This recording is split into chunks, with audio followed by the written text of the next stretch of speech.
Good morning. Good morning, everybody. It is a big treat this morning. It is always a treat to talk to anybody. I think I shared this in one of the posts. Everybody's voice matters, and everybody has something to offer. Everybody has a lesson to teach. And whether you're a professional or you're a parent or you're a child, a teen, or an adult, you have something to offer the world. And some people are real characters, and you have to listen really hard to learn the lessons that they have to offer. And other people's are like, they're just like fountains of generous wisdom and insight. And today we have the big privilege to have such a person. Dr. Scott Yaruss is with us this morning, and I'll do the quick bio just for those people that don't have a sense of the presence you're about to be in. Scott Yaruss, probably fair to say, someone who's contributing and contributes as much, if not more, than many of the people researching. He's just really prolific, and that's not to suggest others aren't, but he's absolutely a leader in the field of research in stuttering. He is a champion, both for people who stutter, for parents, children, teens, and adults. He is a champion for our profession. He has been given the awards of the greatest honors, both from our professional association, ASHA, as well as state organizations and other local organizations. He's taught in many universities. He's currently at Michigan State University in the Department of Communication Sciences and Disorders. And he runs the Spartan Stuttering Lab. Is that the right name? Yes. Yep. And every time I meet anyone that's ever worked with us or ever been to a presentation, they know the research, the evaluations, the assessments, and the treatment of stuttering has really had a big facelift over the past several years. And Scott Yaruss, along with Bob Queasel and so many others, have contributed a ton. And so the Oasis is our favorite tool when we are thinking about getting more insight and understanding about the full experience of people who stutter. So that is a contribution that Scott has his hands all over. He's written several books. In addition to the research, he's also provided clinical books and resources through the stutteringtherapyresources.com. And that's together with Nina Reardon Reeves, another good friend. Shout out to Nina. Hopefully we'll do another one of these with Nina. But if you're looking for clinical resources, if you're looking for understanding how to be a better speech language pathologist, if you're a student or a clinician, this is the place to go, stutteringtherapyresources.com. And it's a big privilege to share another side of Scott in between his giving lectures in South America, Europe, North America, and around, to just carve out a few minutes together. So thanks for joining us, Scott. Yeah. Thanks for having me. It's nice to chat. You know, we have a lot of things in common, and at the same time, we have nothing in common. I think that's a good intro for any two people. What we have in common is you've led the way. You've been a mentor for me in gracefully losing my hair. You've been a mentor for me in dealing with my inbox zero fascination ever since I picked you up at LaGuardia Airport, probably about 10 years ago. That was a while ago, yeah. You've been a mentor and a teacher and a friend to me and to so many people on the personal side. And in obviously the ways that you're so different is in the ways you contribute and show up consistently, endlessly. And it almost seems like I just have to ask, for those of us that admire you, how do you do it? How do you, what gives you, what's your why? What keeps you going? What drives you to be so involved when there are many places where you could take a bit of a, step back a little bit, but you keep kind of being at the forefront of advocacy and research and clinical excellence? What's your why? What got you into this? What keeps you going? It's a really good question. And I'll be honest, sometimes I don't know. I mean, I do what I do because it's what I do, and I love what I do, and I'm really lucky to get to do it. And I think about that often, I mean, daily, that I kind of have the best job in the world. I get to, at the university, think about questions that I don't know the answer to, and then somebody pays me to go try to figure out the answers. In my clinical work, I get to know people, and I get to try to understand a little bit about their experience and share that with them. When training speech language pathologists, I get to hear about all the complexities of our field, and I get to sit at the middle of a lot of that stuff. So I have on occasion said to myself, maybe more lately, I probably don't need to be working quite this hard, but it's just what I do, and it rarely feels like a slog. Of course, there's stuff that nobody loves about every job, but even that, I don't mind it. I like getting to do what I get to do. Amazing. So I gave you an intro. If you had to give your own intro, what are some of your most proud achievements and things you're involved in today that you would like to share with the world? Oh, okay. That's going to be a long list because I've got so many fun things going on right now. Go for it. Um, so let's see. With Stuttering Therapy Resources, just as a bit of background, this is a little company that Nina and I started, I think, in about 2012. We knew we wanted to write more books and we wanted to have um, the creative control. When you publish with a publisher, they make decisions. When you make yourself your own publisher, then you get to make decisions.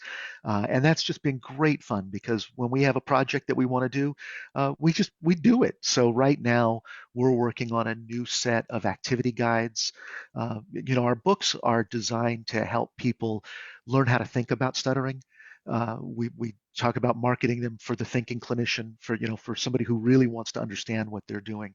There are lots of different ways to approach stuttering and the training of stuttering. There's some people who want to simplify it more, but we have a lot of faith in clinicians and we want them to understand what they're doing and why they're doing it because that empowers them.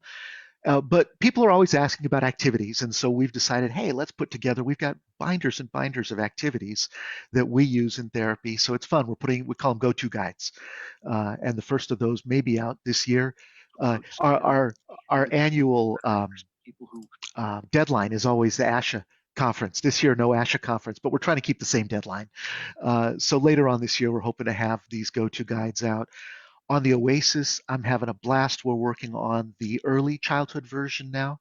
So we've got the version for ages 3 to 6, both a child form, a parent form, and then Oasis for families.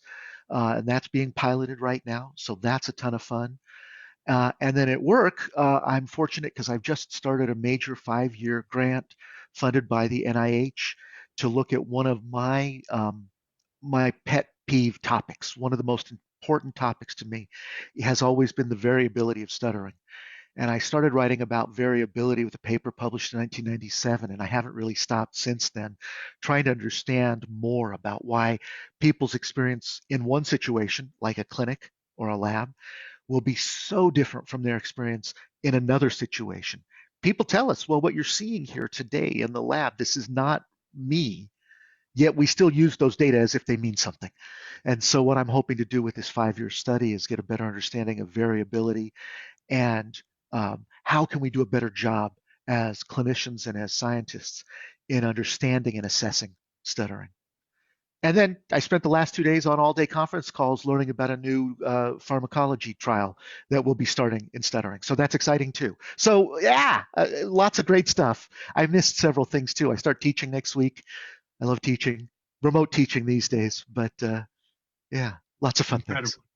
Incredible. So talk to us about the pharmacology study. I have Mhm, some hand in that thanks to our good friend, Dr. Jerry Maguire. I mhm. remember the conference call, the Zoom call.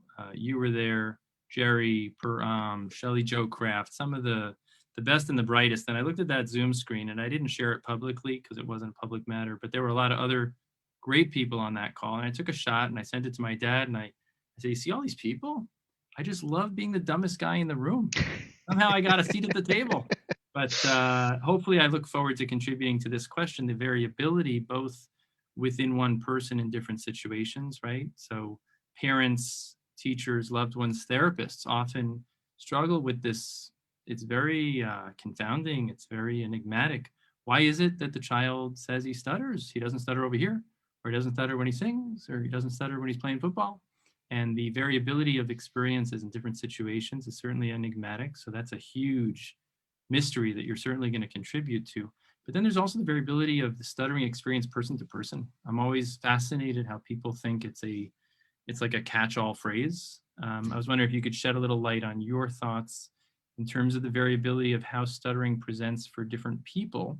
Mhm. And while it's a helpful umbrella term within fluency disorders, the variability and the shades of difference within those who carry this diagnosis or this shared experience we call stuttering or stammering. And for those that don't know, stammering is no different. It's just the word that they use in the UK and in Australia and other parts of the world, but or in the UK and other parts of the world, but it's the same thing, stuttering and stammering. Whichever one's more of a stigma, people avoid saying it, but clinically they're the same, stuttering and stammering. So what are your insights about helping people understand the nature of the complexion of this issue of stuttering and how it presents so differently for different people?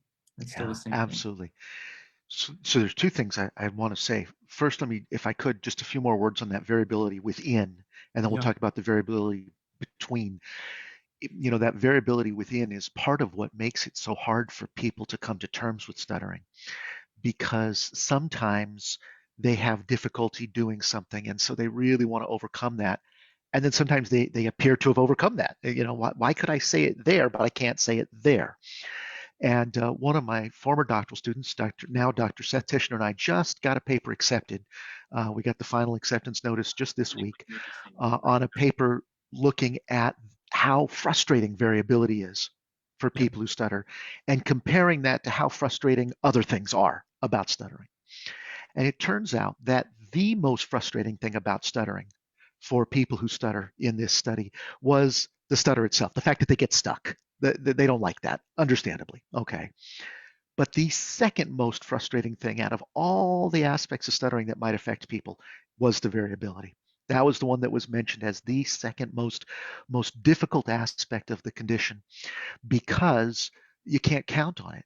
And it makes it hard to come to terms with who you are when sometimes that's not who you are. And that tells us a lot about what we need to be prepared to do as clinicians, is to help people learn to ride those waves. That's just the nature of this particular beast, rather than fighting them.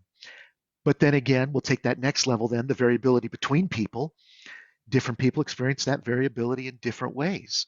So some people will find that they can easily talk in front of a group and it's the one-to-one stuff that gets them.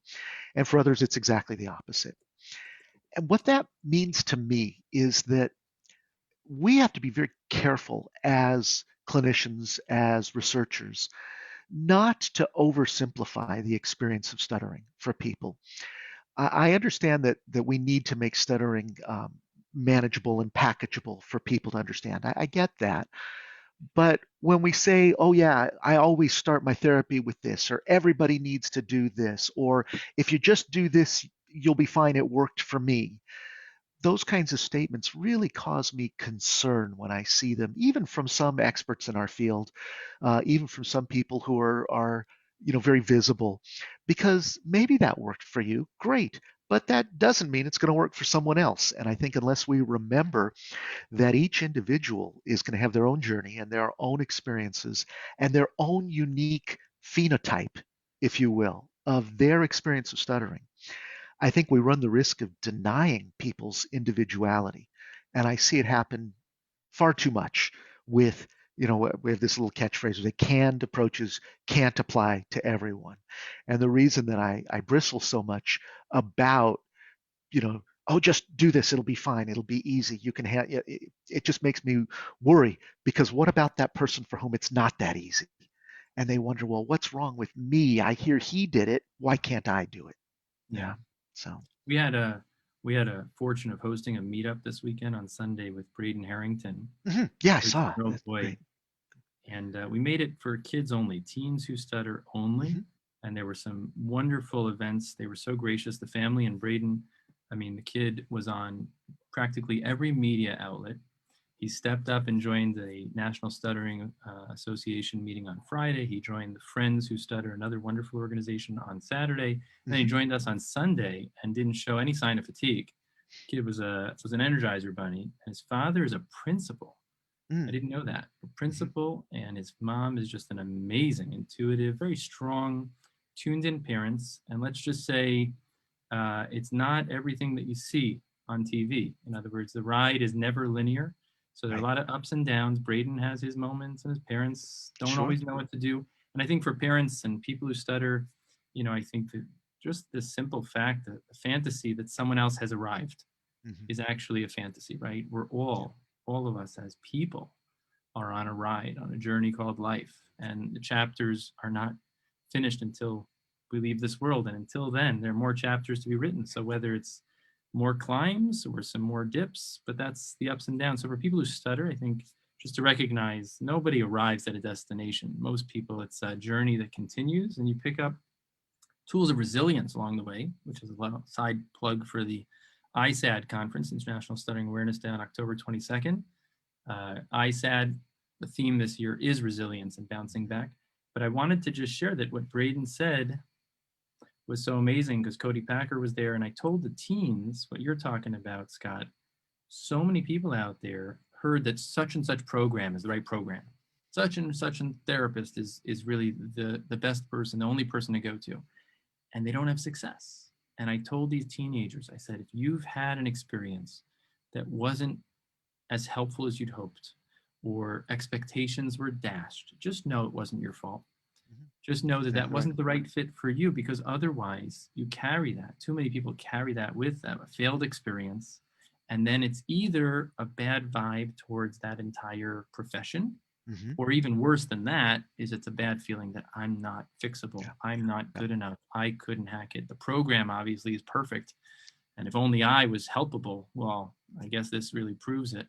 So if you're a person who stutters, a parent, teacher, child, therapist, whatever, I think recognizing that I like to say, Scott, no therapy works. Mhm. You know, therapy is an experience applied to a person's life. And Mhm. if it's the right fit, it's healthy and helpful. And there are certainly some things that are wrong, but there's a range of things that can be helpful for different people in different ways. And I think that's a really important point that you said, that there's no one size fits all. Mhm. So what do you think? I find that the Oasis is a helpful tool for me.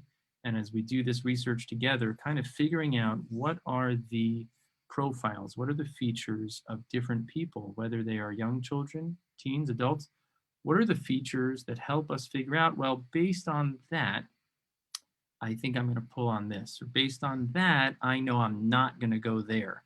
Mhm. What would you, can you shed some light on how clinicians, parents, people themselves can determine the rightness of fit? What are some of those important features related to fluency and also beyond fluency, like the whole person? What are some of those features that are important to you in finding the right tools to lean on? Yeah, it's a really good question because it emphasizes that individuality. If we, every, I don't know what I'm going to do with a client until I get to know them. I don't have any clue at all about where I'll start. I'm There actually are, nervous. I'm nervous every time they walk in. And the more the reputation precedes you, I tell parents, the more pressure there is, yeah, because now sure. you're expecting that this is going to be a home run. I step into every meeting, as I've heard from my father at this point, doing this for 50 years, he's doing it. And he says there's a great amount of humility and anxiety Mhm. when you meet that person for the first time, because you don't know the person. Right, So you don't right. yet know exactly where you're going. A starting clinician needs to have a plan. We learn how to do lesson plans, and that's why training is so important. And people need to learn structured programs and really go in a linear way. But as you get your way, right, you have to find the way to pick out the right thing at the right time for the right person. So I'm with you on that. What are your guideposts? For me, I always tease, you probably heard me say this, that I can't get out of bed in the morning unless I have a box and line diagram. I need some type of framework, right, to help. The framework isn't a recipe, it isn't step by step, but it at least guides my thinking. And so, what I typically do with someone at the beginning, when I'm getting to know them, is you mentioned the Oasis. One of the reasons that I worked on developing that is because I needed something to help me organize my thinking. The Oasis is based on the World Health Organization's framework, the ICF, International Classification of Functioning Disability and Health.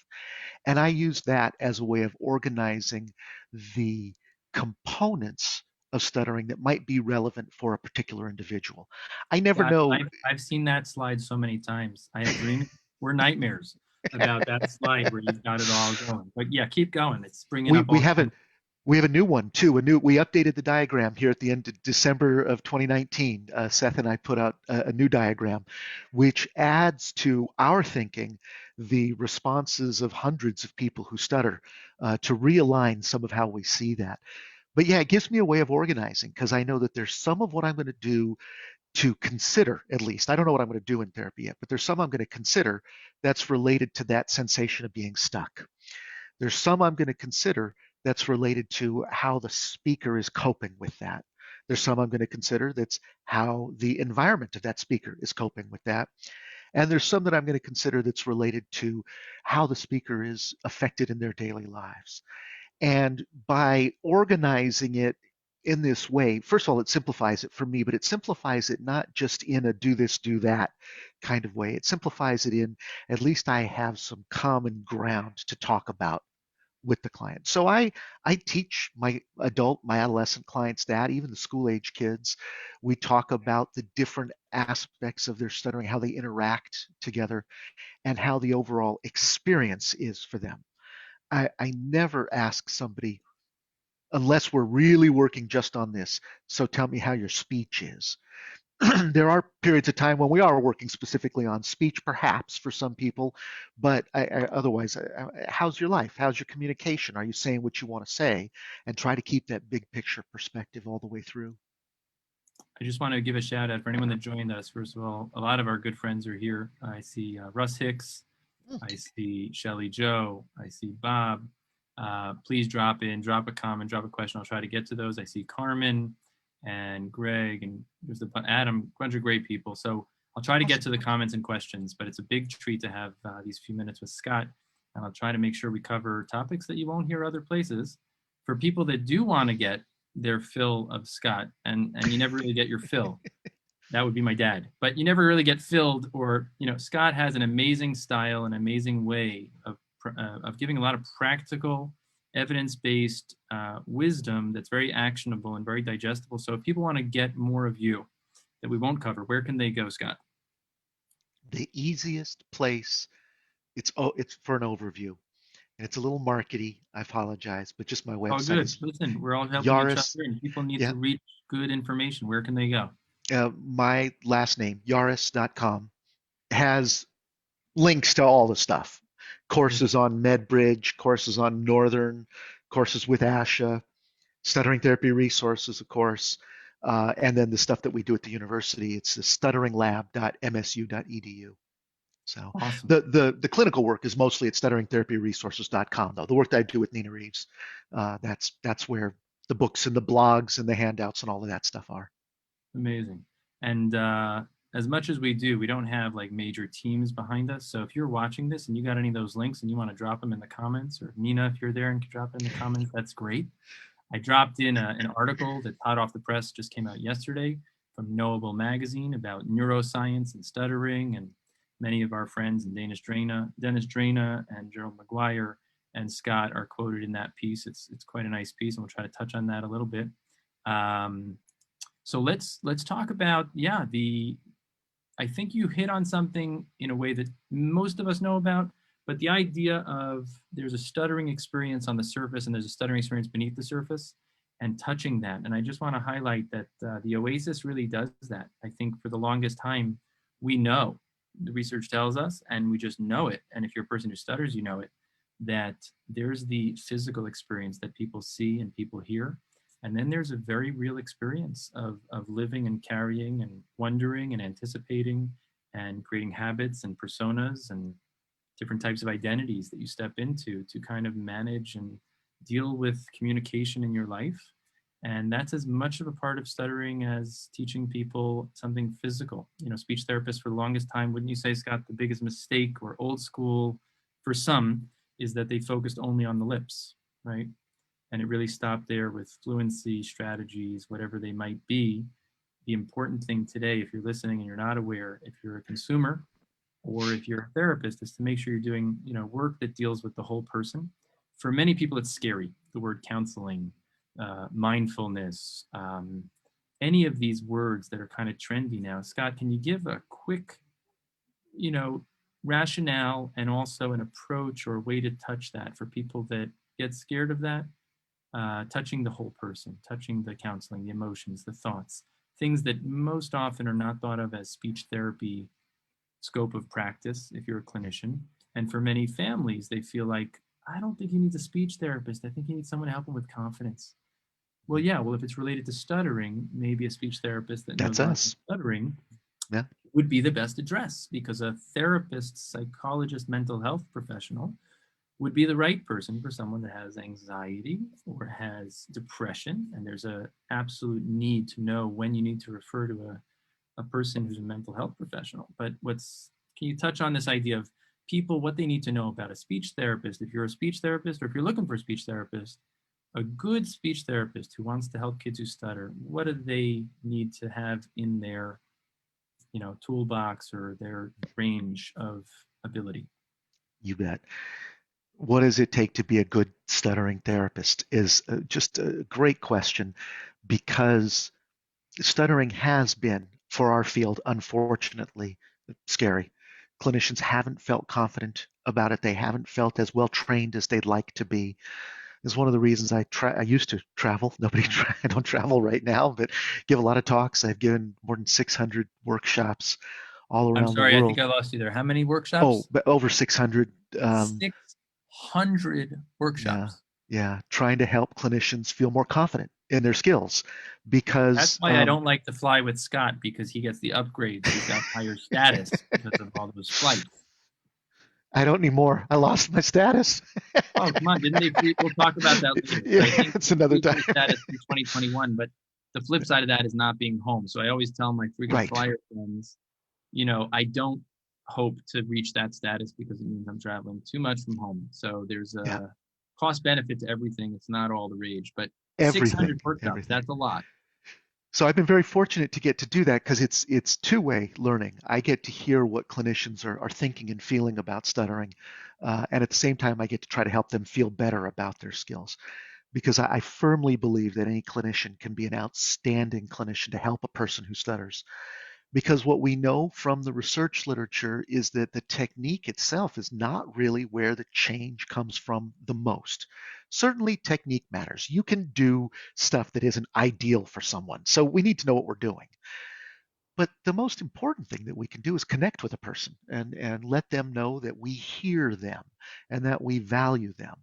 And anyone can learn the skills to do that, even if they're not natively a good listener. Some people just aren't born that way. Even so, you can learn how to listen to someone, how to reflect to them, how to identify with their experiences, even if they're not your own experiences. Nina has this phrase, and I won't get it right, but it's something about, just because you see the word stutter in the diagnosis doesn't mean you should forget all of the things that you already know. Mhm. As clinicians, we already bring a ton of great things to the table, but then we see, oh, he stutters. Stuttering's not my strong suit. I see that on Facebook every day. Oh, stuttering's not my thing. And but getting to know kids, that's your thing. Engaging with people, that's your thing. Listening and valuing people, that's your thing. Um, Reflecting back that people are important, that's your thing. And so all of these building blocks are really the most important aspects of therapy. I would much rather have a great clinician who can learn the facts they need to learn about stuttering than somebody who knows everything there is to know about stuttering but doesn't know how to show empathy, for example. So I always tell my students, I'll tell them this next week: facts are easy, learn them. We're not going to spend a lot of time learning the facts because it's relating to people. That's where we want to spend our time. In our team, I often highlight this idea, and sometimes with parents and kids too. The line of communication can happen on two channels. So you can have an informational transaction, or you can have an emotional, connection. And so sometimes what kids will ask, something that's very informational, you know, why is why do my words get stuck? Mhm. For the parent, that can be a very startling It can and be terrifying. emotionally jarring experience. Yeah. And it could be that for the kid, what I'll sometimes do, and I recommend for parents with kids who stutter, if it's a young child, and believe me, I'm all about the emotional experience of young people, but at times there's a disconnect where one side can have more emotional reactivity and experience, when in the other one it's in more informational. So sometimes watching videos of preschool kids who stutter. Parents have a certain set of emotions that are connected. You watch the kid and they're smiling and just going Yep. right through it, which is so interesting because the parents are thinking and sometimes projecting what the kid is going through. And then on the flip side, sometimes and often a little older, I think you'd agree, it's more common that the young person has a lot of feelings, and the mom or the dad or the teacher or even the therapist might say, come on, just do your strategy. It's just an informational, technical, mechanical thing. Right. So I think the importance of just recognizing these two channels, and when the need is presented, whether it's through behavior or whether it's through a comment or whether it's through a tear, if the need is coming through an emotional wave, you've got to respond with an emotion and not with information. And when you have a mismatch, it doesn't go. So for clinicians, parents, I think that's a really good one. We talk about that on our team. But I want to challenge you, and it's with humility, and I want to encourage everyone here to challenge your therapist and your professors and ask them, would you really Absolutely. say that anyone could be a good clinician, a good stuttering therapist? Or would you say there are some features, there are some qualities that can't be taught? And I'm thinking of the NSA conference conversation we had in Baltimore, coming out of the research of the outcomes on training psychologists. I believe it was some data from NIH, or I'm forgetting all the who to reference there, but you know what I'm talking about. There are certain qualities that you might expect and be surprised to see that clinical effect, impact doesn't go. It doesn't change just with more webinars and more seminars and more CEUs. It doesn't change necessarily with more years of experience. What are some of those features? Because I think thinking about the consumer, thinking about the parent, thinking about the person who stutters, besides looking for someone who's credentialed, looking for someone who's licensed in your state, those are like starting points. Asking them, how many people who stutter of this age have you worked with in the past year or two? Can you offer some guideposts for the consumer population of what they should look for and what would be some red flags? Even if they say they've gone to 15 of Scott Yaruss's 600 workshops, they still might not be worth seeing. Not because Scott's not great, but because there's something missing. What are those intangibles? This is really where the relationship is formed, right, with the clinician. It's not the technical skill. Yeah, some of the things that we have to learn to be good therapists are technical, sure, but it is that pardon me, it is that ability. Sorry, it is that ability to connect with people. That's the intangible. And I do encourage parents, I encourage kids to get to meet different therapists because they will click with some and they will not click with others. Mm. And this is not to say that you can't benefit from someone that you don't really click with, because sometimes those lessons come from figuring out how those gears mesh and trying to make sense of it. Um, but it does help if you get along, right? If you find that spark with somebody, that's intangible. That's harder to define.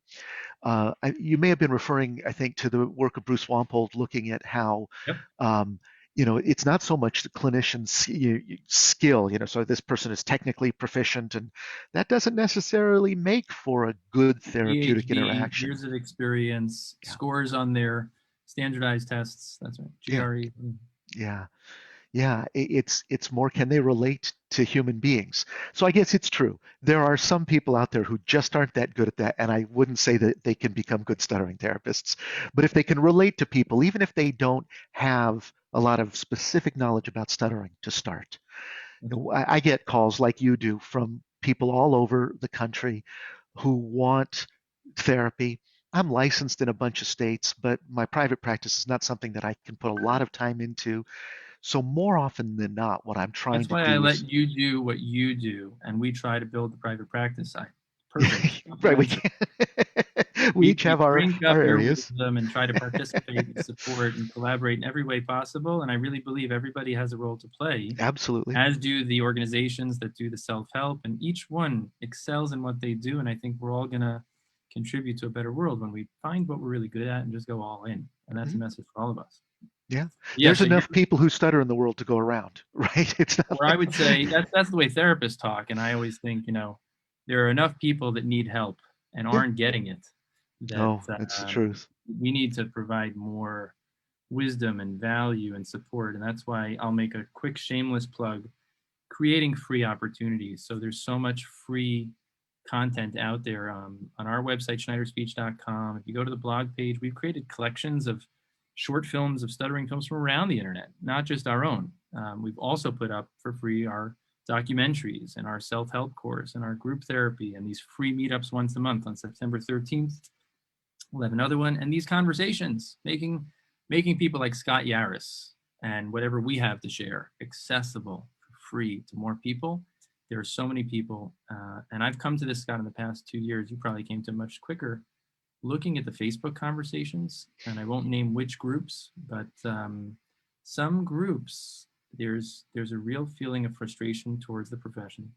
There's a feeling of frustration of a lack of quality care in the schools. Obviously, schools are mandated and have to have speech language pathologists, but very often there aren't enough people that feel comfortable helping kids who stutter and helping people who stutter.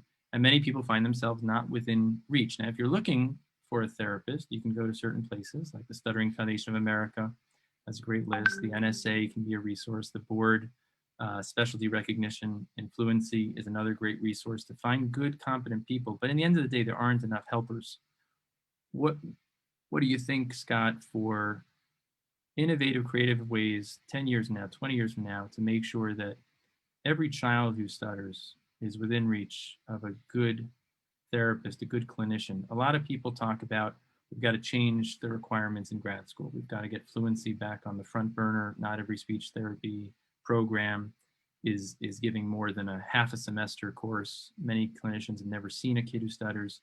Do you have any out of the box ideas or really big game changing ideas how we're going to, provide enough professional support to meet the needs of the people? Hmm. Yeah, there are a couple of ways. It's an issue that we all struggle with. First of all, um, what I wanted to say about, when I get these calls is what I spend a lot of my time doing is trying to reach out to a clinician who's local to the person that has contacted me so that I can work with that clinician to help build up their confidence and skill. And ultimately, we may need to do more of this consultative type of approach to reach out to people, find speech language pathologists who maybe don't feel confident in their skills for helping those who stutter, but who are willing to learn. And I've worked with countless clinicians out in the field who just need a little guidance, just need a little reassurance sometimes. Sometimes what they're doing is great. They just don't know that it's okay to do what they've done. One of my favorite things to do is to affirm a clinician who's been they figured out on their own that this is what I need to do, but they didn't have anybody to tell them it was okay to do that. And so I can say, yeah, that's exactly how I would have approached that. That doesn't necessarily mean it's the right thing, but it's how I would have approached it.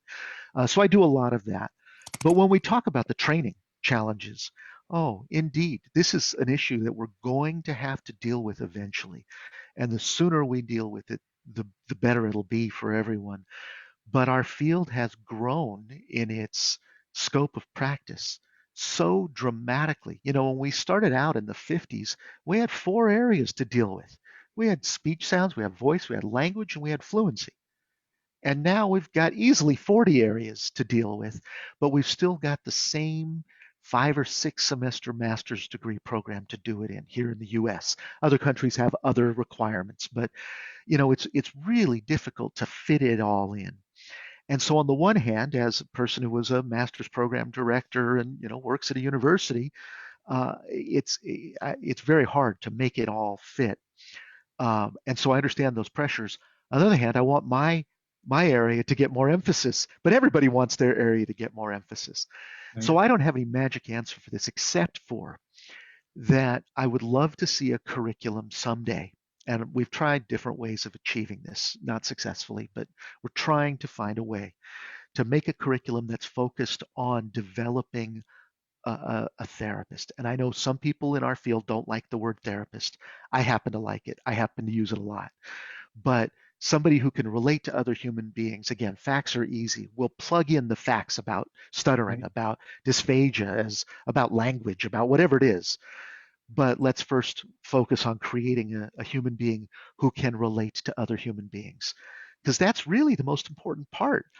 I draw upon facts and knowledge when I'm doing my therapy, but more than anything, I draw upon just getting to know one another and providing the emotional support that the person needs in that moment.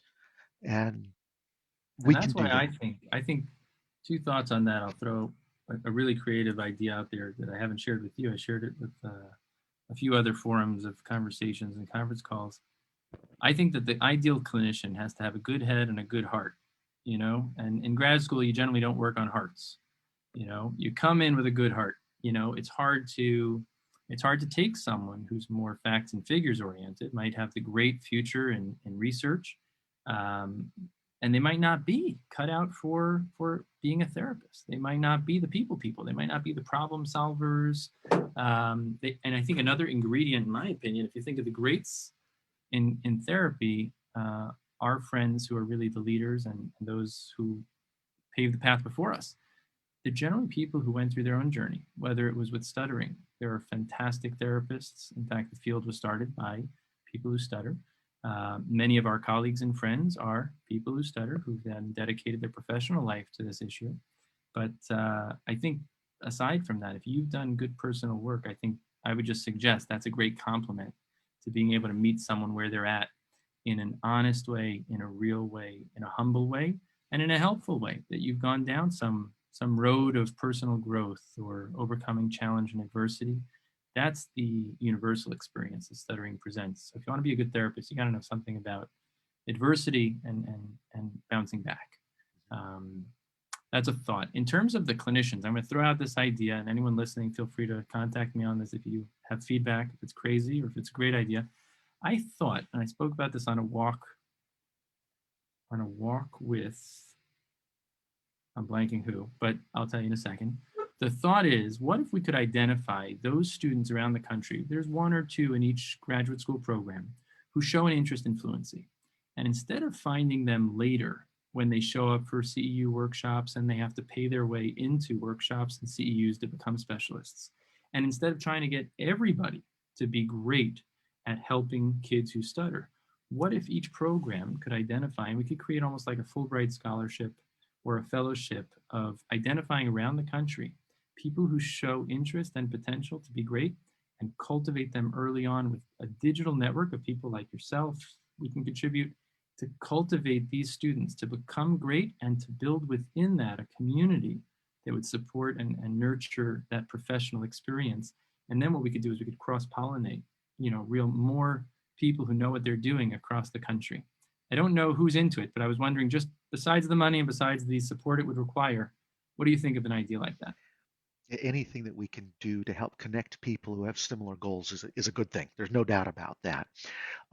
We are fortunate at the doctoral level that Yeah, is beginning to happen more. Well, we went through a period of time where there weren't that many PhD students in our field, and that is improving quite a bit. And there was an effort made to make that happen. There was funding put behind it to get doctoral students to conferences. Nan Ratner put together a grant for students to be able to attend the IFA conference that was in Japan, IFA, ICA, ISA conference. So yes, there's no reason at all that we couldn't also emphasize that at the master's level. The more networks that we have, the more support we can provide one another. Because just as people who stutter benefit from support, people who clinic also need it. And especially when you're working in an area that is not always well understood. And again, I don't like to say that stuttering is different as a part of the field or worse off than other parts, because I know people in voice who have the same concerns, and I know even people in language who have the same concerns. But if we can do a better job of networking at any level, that can only help. That can only help. We get great, ideas from one another. We get strength from one another. Um, we get the confidence that we need to maybe make some noise. It's hard to make noise as an individual, but when a small group or a larger group is making noise, it gets heard more. So yeah, absolutely. great, great. So we'll transition. If you have more comments or questions, drop them in. There's a bunch of people here, a lot of our friends, colleagues that we know, and some new people. Drop them in, and we'll try to hit some questions, and I'll try to zero in on those in the next few minutes. But it's a real treat, and just thanking Scott for taking this time. You can also check out, again, Scott So Yaruss.com, Yaruss.com, and that's a good way to kind of connect to all the things that Scott's involved in terms of research, clinical resources, workshops, etc. Stutteringtherapyresources.com is another fantastic address. And you can also find Scott and Nina on social media, mostly under the handle Stuttering Therapy Resources, but others as well. And if you want to find out more about what we're doing and more events like this and meetups and this online course that we put together for therapists to learn more about how to help kids, a framework, practical ways to go forward in a holistic way that could be a stepping stone to working privately with a local therapist, or it could be something that restores your faith, that there's hope and there's a way forward. You can check that out at schneiderspeech.com. So our friend Avraham Steinmetz sent us a question last night, and I wanted to honor those who took the early chance to put in their questions. So he asked, thoughts on voluntary stuttering as a way to desensitize. How does it work? What's the deal? Understanding that everyone's different, but as a general stroke of what is this deal about stuttering on purpose? It seems like the most counterintuitive thing you'd ever want to do. The person comes to stop stuttering. What's up with this desensitizing? If you've never heard of it, it's something out there, and it can be an extremely powerful thing, but it's also a delicate thing, and it has to be done with common sense and sensitivity.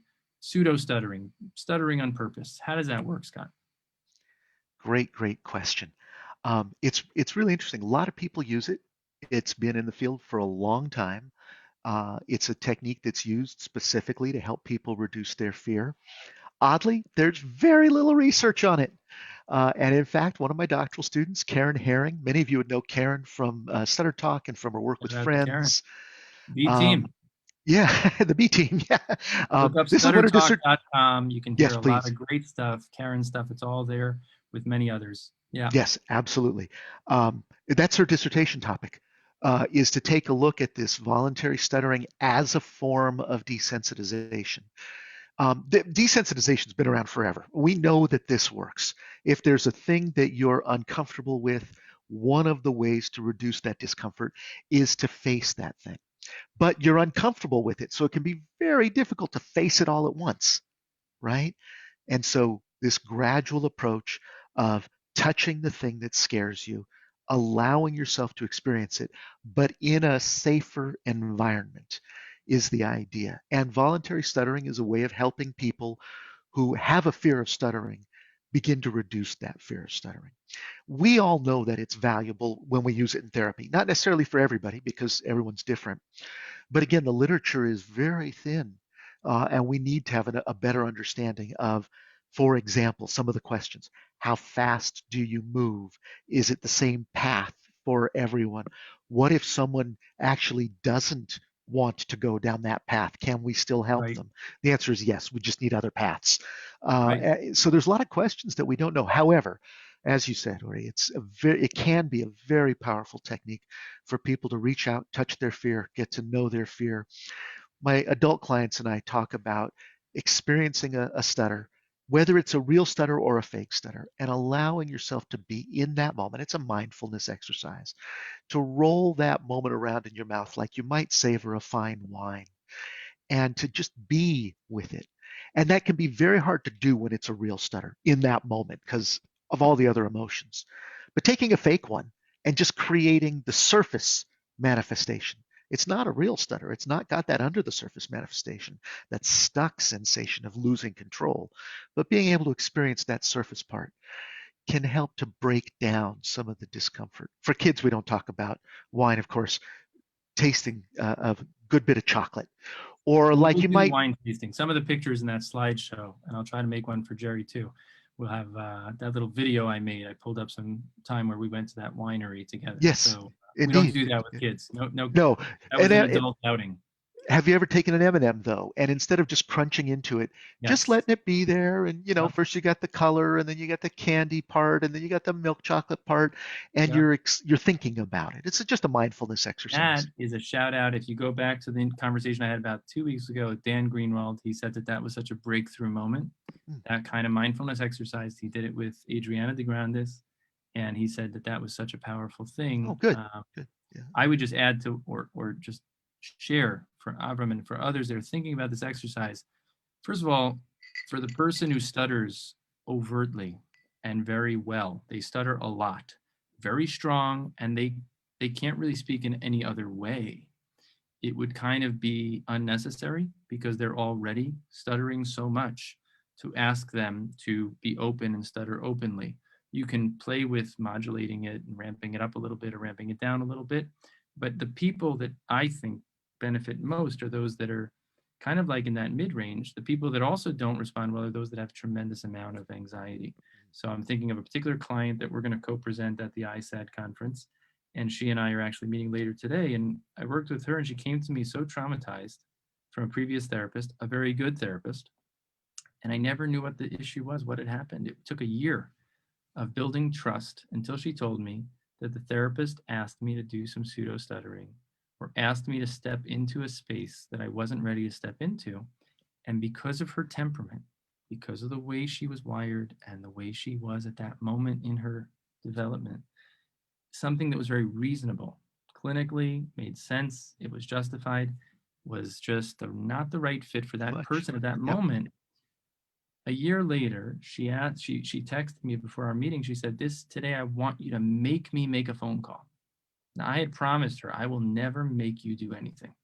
She said, "You have to make me make a phone call." I said, "I told you at the beginning, I'll never." It's a 2-year relationship. We met not every week at all. It was an on and off kind of thing, a therapeutic relationship. And she comes into the clinic, and I said, "Well, what do you want to do?" She said, "You need to make me make the phone call." And she ended up making the phone call because she chose to make the phone call. And we talked about what would she feel like if she avoided making the phone call? What would she feel like when she left that day? And what would she feel like if she made the phone call and it went pretty poorly and she didn't feel like it was a success?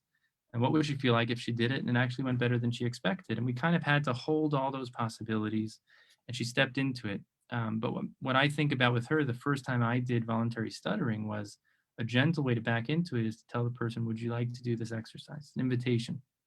And if they say no, I say, "Okay, not yet." And then we just hold it out there. It doesn't mean in 5 minutes I'm going to push it on them.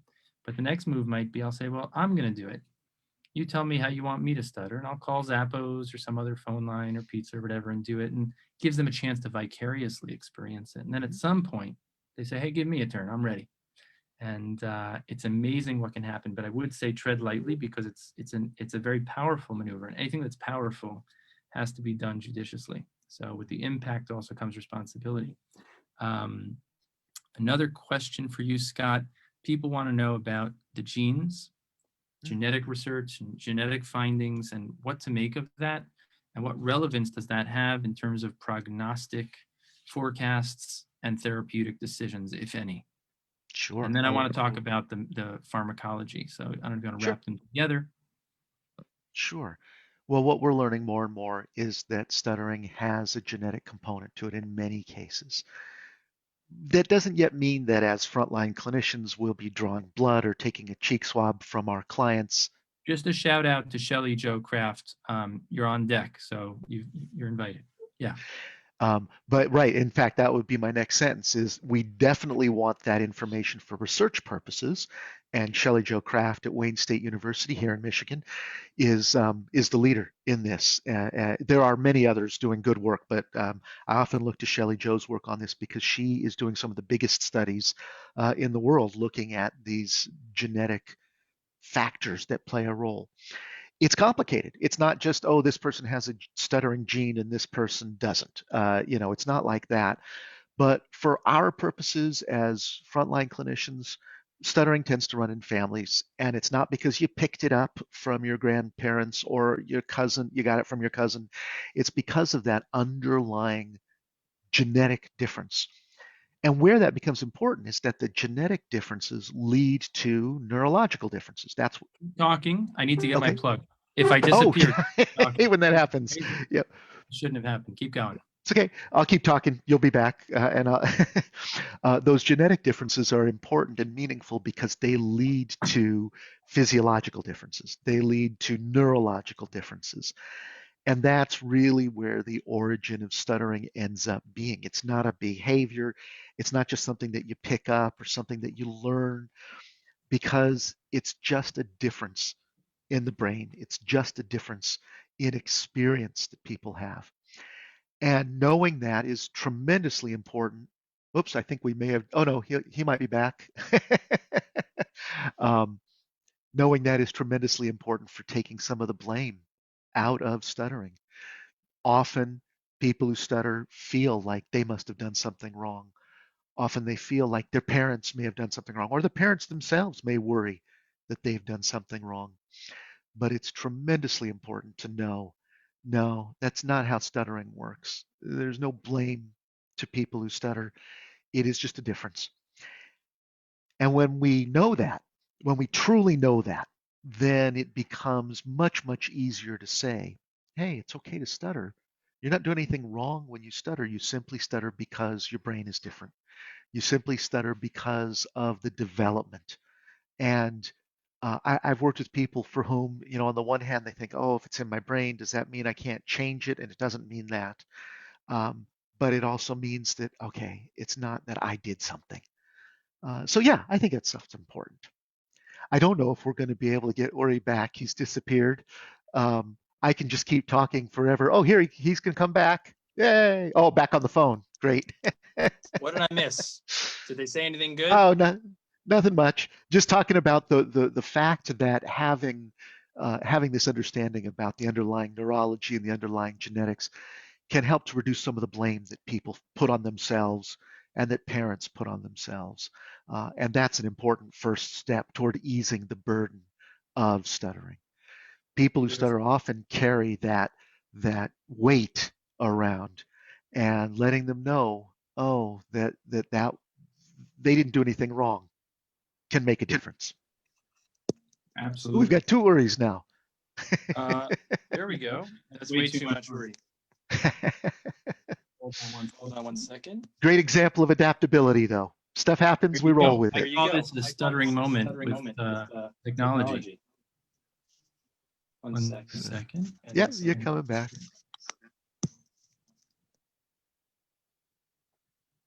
So I had one thought Mhm. on that, and I think it's a practical thought. Can you hear me? Yeah, yep, you're back. Great. So the thought is that very often when you hear that there's a genetic component, if you're a parent or you're a person who stutters, you start to kind of add that to the pile of reasons why you think things are not going to turn out well. And I've had countless situations where, while it is an important variable to include in the assessment and in the understanding and into creating a story, there's also a side of this that's an asset. Because if you have a history of stuttering in the family, you may have wisdom in terms of how people responded, how people coped, how people adapted. You may have insight into the likelihood of your adaptability and response going a certain direction and the likelihood that you need to do something to adapt differently than your uncle did or than your grandfather did. And if you're a parent who stutters, I think one of the most frightful things as young parents, I have a 16-year-old and a 14-year-old and 8-year-old twins, each one different from the other. I know that my greatest fear was having kids that would have challenges, that would have some of the challenges that I had, and I wouldn't be equipped to help them. And if you're a person who stutters, very common, as with many other things, you're concerned that you don't want to bring a child into the world that goes through what you went through, that has what you had. And I think it can be such a beautiful thing to see a parent have a moment where they take their story, they don't project it on the child, but they use the insight, the empathy, the understanding, and they bring that into their parenting. And while none of us get a degree in parenting, the experiences of our lives, and again, being people who learn how to be honest, who learn how to hang in tough times, who learn how to listen, and all the things Scott talked about as clinicians, parents can be the champions and the heroes of their kids' lives. I think that's something that we see in the clinic all the time. So I like to pivot that and say, from the research we know, the genetic predisposition is very much there, and that opens doors for further research and very forward-thinking, types of intervention, which we can talk about in the future. But clinically and in real life, it shouldn't be thought of as something that means that the next generation has a lesser chance of making it. And on the contrary, you can really leverage that to bring a level of understanding and insight that people that don't stutter, or a family that doesn't have a family history, they just don't get it. But if you have that in the history, you can turn to that and leverage that. What do you think of that, Scott? I tell parents when it's the parent who stutters, kids don't learn to stutter from their parents. It's genetic, but they can learn how to cope with stuttering from their parents. And so there's a lot of experiences that maybe adults who stutter had that they don't want their kids to have. But that does give us a bit of a roadmap then. You didn't want to be bullied when you were in school. You don't want your child to be bullied. Of course you don't. What can we draw upon to say, all right, how are we going to approach this a little bit differently? What might have helped you back then? I wonder if those things might help here. And so it does give us a counterpoint in many cases. And then also we want to take a step back and say, if we can help people who stutter get to that point where they feel less burden, where they're living more the life they wanted to live, some people come to that point where they can see that those experiences, even though they were not pleasant experiences at the time, they did help you get to where you are. That understanding that you've got, that empathy that you've got about other people, you earned it. It was hard earned, but you earned it. And maybe being able to see some of these strengths might actually have come from the hardship. Chris Constantino, I love his line, stuttering gains. Mhm. What were some of the things that in hindsight, and hopefully 2020 will be soon hindsight for us all, Jewish New Year coming up, and hopefully 2020 has packed in enough of a punch, we should see a turn in everyone's safety and wellness in terms of peace and respect for all people and better tidings. But hindsight 2020, stuttering can be a really rough ride for many people. It doesn't have to be. There are many kids that go through life and do not get teased and do not get bullied. That doesn't have to be the experience. So if you're someone that went through that, don't assume that's going to happen. But as Scott and Nina and so many have done, contributing to ways to get in front of that, to strengthen kids, to create safer spaces in classrooms, inform teachers how to look out for the vulnerable kids and manage behavior and be in front of bullying. We had the parent meetup. Everyone was asking Braden's parents, so what was the secret? What's the recipe to raise a kid that speaks at the DNC convention, so Yeah. open, so comfortable, speaks beautifully, and stutters and speaks beautifully and gives over a great message? What's the recipe? And being a professional educator, as mom being so down to earth, they said, first of all, it's not so simple. It's not so simple at all that it's always peaches and cream. And secondly, there's no recipe. But one thing that came away from that conversation, parents were asking, should we force the kid to go to do therapy? Should we force the kid to do his strategy? Should we not? These are conversations that we could carry on. What we came away with was, again, there's a multiplicity of things that you can do. The one thing that you shouldn't do is ignore the elephant in the room. Mhm. So if there's something going on, whatever it is, and certainly with stuttering, the research tells us that if we can find a way to have an open conversation, if we can find a way to have descriptive language that's not judgmental, I tell parents it's kind of like the conversation about the birds and the bees. Nobody wants to have it. No one thinks it's time. And if you wait long enough, someone else has that conversation, whether it's from media, television, internet, friends, someone else has the conversation and makes that first impression. But if we can have that conversation with courage and vulnerability and with some language that makes it comfortable, that opens a line of communication, as important as that conversation about the birds and the bees is, for a kid who stutters, finding a way to touch the elephant in the room is so important. Wouldn't you agree? Absolutely. Openness is key. Final And thoughts. Final thoughts, just to respect your time. I oh, feel you bet, badly that brother. we're over time, but No final thoughts worries. from you, Scott. Final thoughts from me. Oh, Well, no on that final topic or thoughts, but for this chapter as we close this oh, conversation. oh, well, clinicians. Hopes and dreams. What would you hope for in the next 5 years? What would you hope to see from your team, from your lab, from your students, from our field, from your Oh, client? What's a oh, vision? What's a dream? all right. Thinking big, um, where stuttering, moving toward a world where stuttering can be viewed truly as just a characteristic. Clinicians need to take that view first. We need to be at the forefront of this because we can't expect people who stutter, who are already experiencing this burden, to just throw it off so that they can tell people that they're okay. We can take the lead on this. We have a responsibility. And so that means that we need to change our own thinking as clinicians. That's the audience that I write for the most, to help them see that, it's not, if we think it's a bad thing when someone stutters, we're not going to be able to convey to them that they're okay. So we have to change that first. Change our language, change our thinking. Stuttering is not bad. Stuttering is not a mistake that a person is making. It's just the way their speech is coming out, and it's okay. Because if we can start that message, then we'll have an easier time telling parents, telling clients, and that'll begin the opportunity to have some conversations that need to be had. Beautiful. I'll ask myself the same question, and I would just say, hopefully more time with you, hopefully more Anytime. collaboration, and hopefully to contribute to specifically that question of figuring out what are some of the indicators that help us profile what a person needs, to look at each person individually. On the one hand, this is a population called people who stutter, but they're a very heterogeneous mixed group, and figuring out what are those features both among people, and if it's young children, what are the features among the parents that tell us what would be most helpful. In terms of helping clinicians, supporting the good work that Scott and Nina are doing, stutteringtherapyresources.com. You can also go to yaruss.com. Ways for clinicians to really feel more equipped, more empowered, more understanding, to have a framework. And certainly we look forward to continuing to contribute to that as well.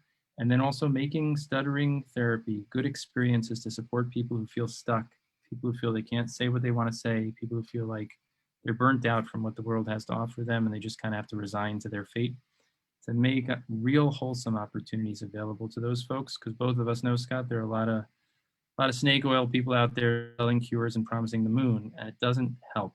It really doesn't help, because people end up getting scammed and feeling that their expectations and hopes are dashed, and then they're more hurt than they were before they started. So creating real wholesome opportunities so that people around the world can really access good care and experiences. This has been a tremendous treat. Look forward to coming back. Schneiderspeech.com, check it out. Yaruss.com, Stuttering Therapy Resources. Like and share the video. And thank you for taking the time, Scott, and for all of you. Wish everybody a beautiful day. Stay safe, stay healthy, and keep talking. Wonderful. Thanks so much. Wonderful. Let me just stop the live. Yep. I think I'm going to end the call to stop the live. I'll come right back. Okay.